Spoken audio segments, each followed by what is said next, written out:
Welcome to the Ask a Master Gardener training. This is Nikki Witkowski from the Porter County Extension Office that is going to be going through the training today with you.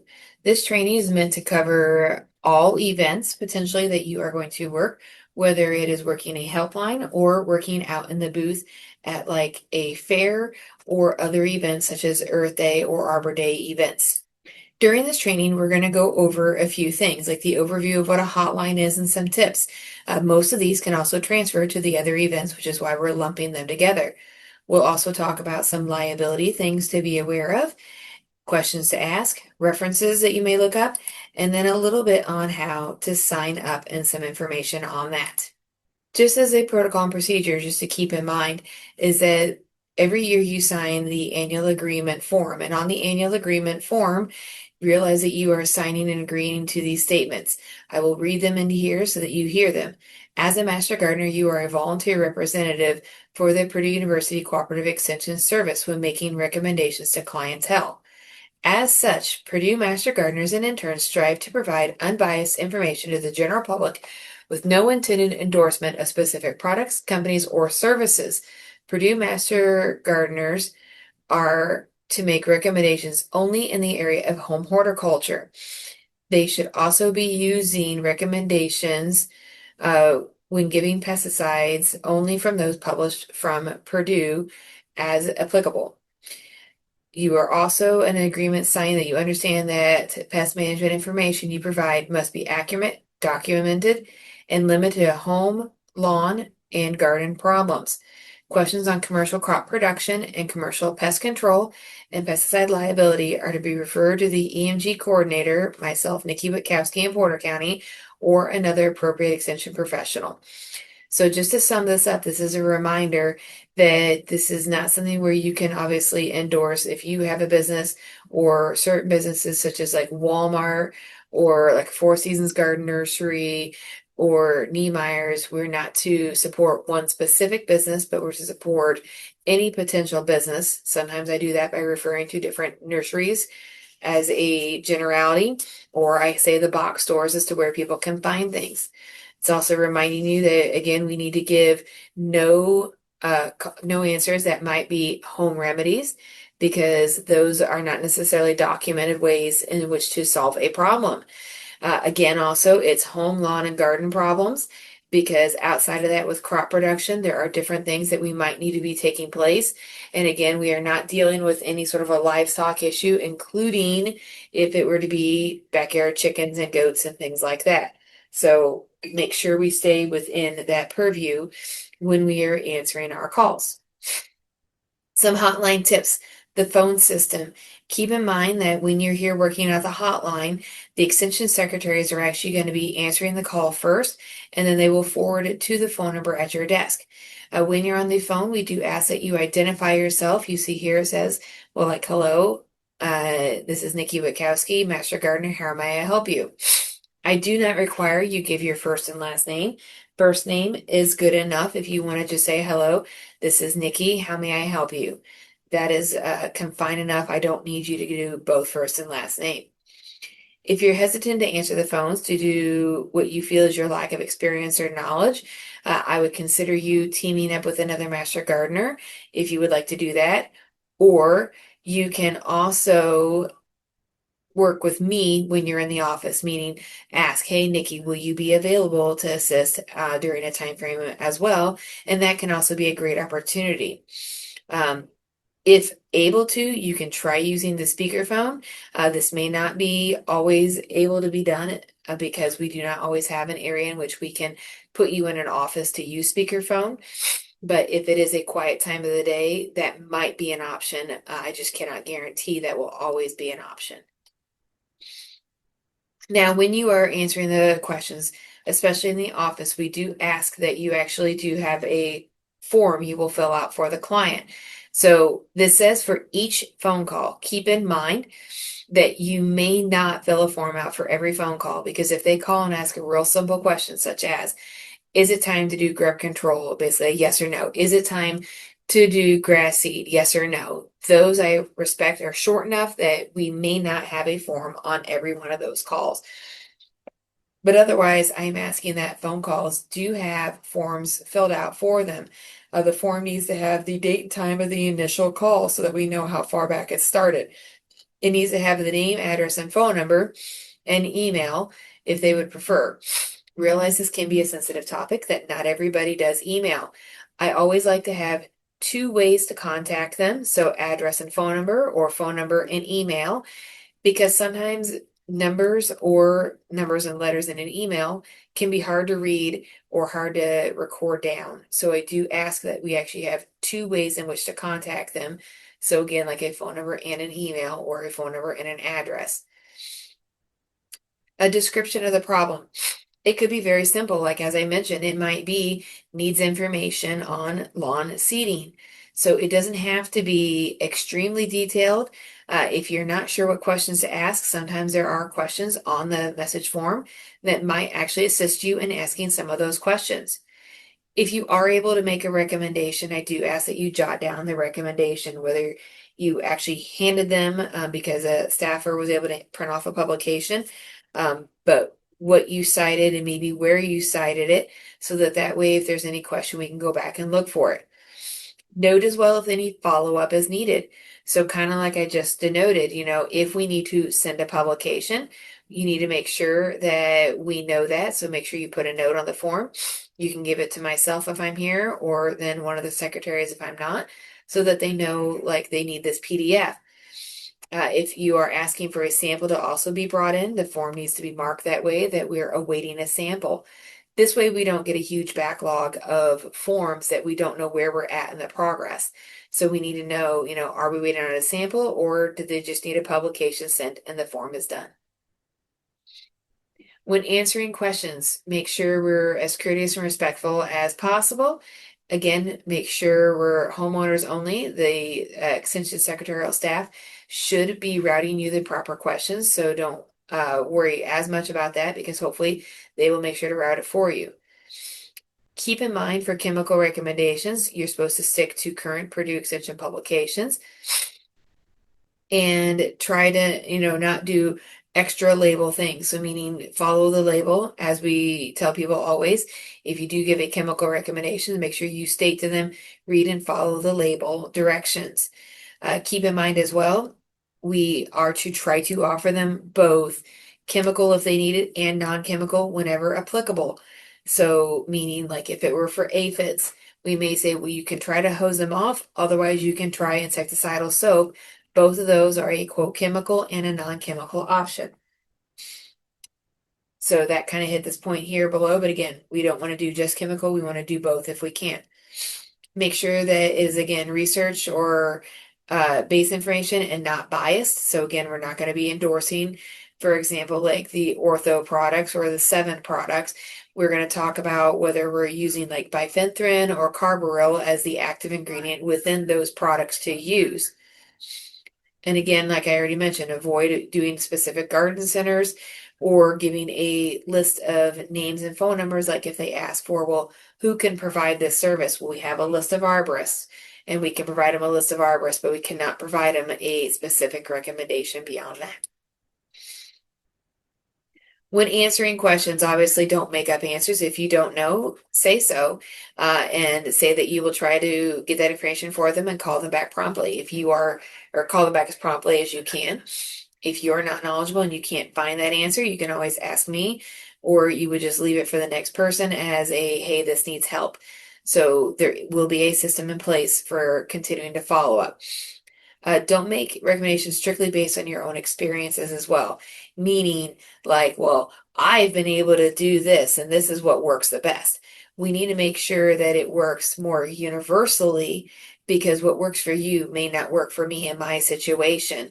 An example is, I've had a client call once about a vole issue, and they're like, well, I've been using the rat traps, and that's what I would recommend, is the rat traps. Well, when I found out they lived and were completely surrounded by farm fields, well, that made sense. The rat traps were never going to work, because the rat traps were always going to be killing every year, because it was going to be a every year problem due to where they lived. So those can be very, very touchy. So don't just do your own recommendations. make sure it is something that is research-based. When a phone call is not enough, and sometimes you've got to really see it, then we first of all can ask the client to bring a sample into the office, and then we can try to diagnose it from there. I will go to some pretty good links on this of either we have them bring it to the office, or on a limited basis, I can do home visits as well.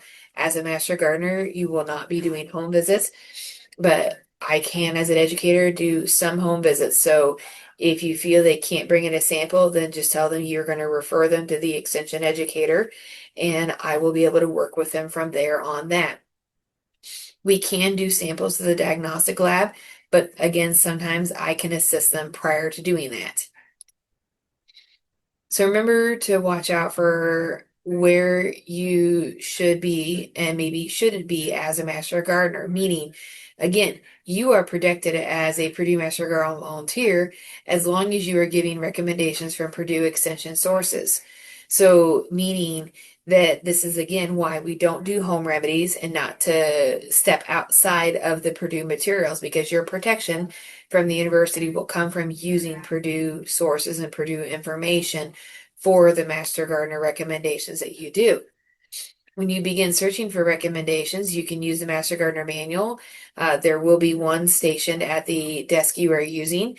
You can also do information searches, such as here. It has the Purdue Master Gardener website, and I will talk about in a moment here some other resources that will be available at the computer you're using for internet.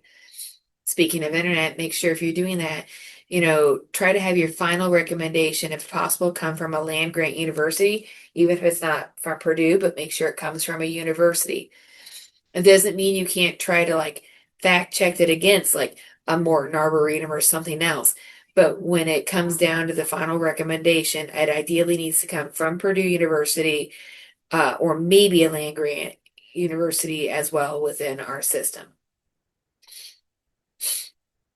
Make sure again, for your safety that you record again, like the basics of the information that you gave them, so that way you are being prepared for this is what I told a client. That way, if a client's like, well, no, I was told this, well, they might have misinterpreted what you said, which is not your fault. And that way, if you record down what you told them to do, like plant at this time of the year, or this is the chemical name of the product you should be using, then this is what gives you security in what you're doing so that you can be safe. Again, remember, horticultural only, commercial and farm calls need to go to the educator instead. If you have any other questions about the pest information policy section, we do encourage you to reread that. It is in the policy guide. If you need a copy of that, let the extension office know. This is also what you sign as part of your annual agreement. It is in there as well. Again, please, please, please don't just make it like this is what I have seen and what I have worked. This needs to be something that is, again, unbiased and research or evidence-based on a larger scale. So things that you can ask as questions to ask while you do have clients in here to try to get the horticultural history. Think about as well, like, when was this plant transplanted? And I like the term transplanted, or I do like to point out, when did you actually put this plant in this spot?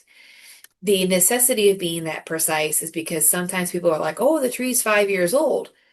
Well, but when you actually get them down to it, they planted it this year. They're trying to guesstimate the actual age of the tree for you versus telling you what you want to know of, I just planted it this year, which is two big different problems. Because then we have transplant shock as a problem versus this is a hopefully established tree that's not doing well. Ask if they have used anything that could be girdling it.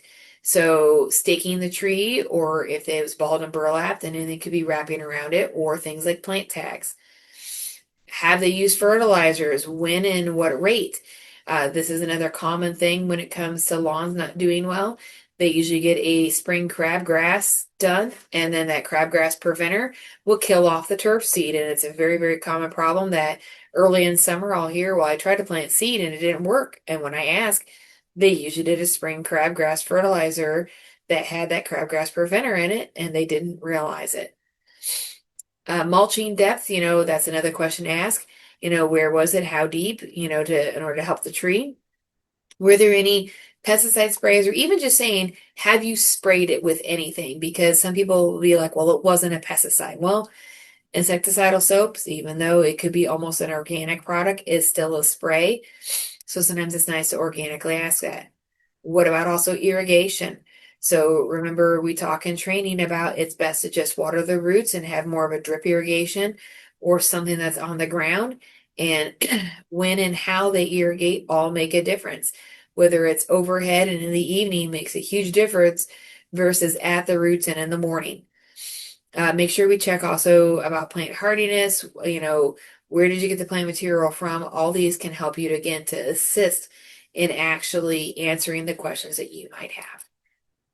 Now, when we're looking at some resources that you might be looking at, the Purdue Education Store can be a great source of information. You can try to search for publications in the search bar here. It isn't the best in the world, I will admit. You might have a little bit of trouble with it, but this does become a way that you can try to source out some Purdue publications. They also do have this family food and garden section where you might also find some of the publications under that if you're just looking for some information. They do also have this Indiana Yard and Garden that has been a database for some resources as well. Again, these links will be on the computer so that even though you don't see the links here on my screenshots, you will have them on the computer that you'll be using for it. But under this resources tab, you'll again see a listing of different publications that'll be made available to you that you can look up for information as a quick look as well. And then lastly, when we look at things like with wildlife concerns, DNR has a great section here about get help with a nuisance animal. And so when you actually search this up, then you will actually be able to go to a website. Even if you search up this Indiana Gov Fish and Wildlife, it'll come up with this, I want to get help with a nuisance animal. And that's a great way to have some information about nuisance animals as well. So with that said, the final thing to think about is signing up. So there are certain events, especially if we're looking at the booth events, that will be signups through the Porter County Master Gardener Association here in Porter County. And that's going to be usually like the Porter County Fair, Garden Show, Earth Day, some other events like that are sometimes on there through their sign up.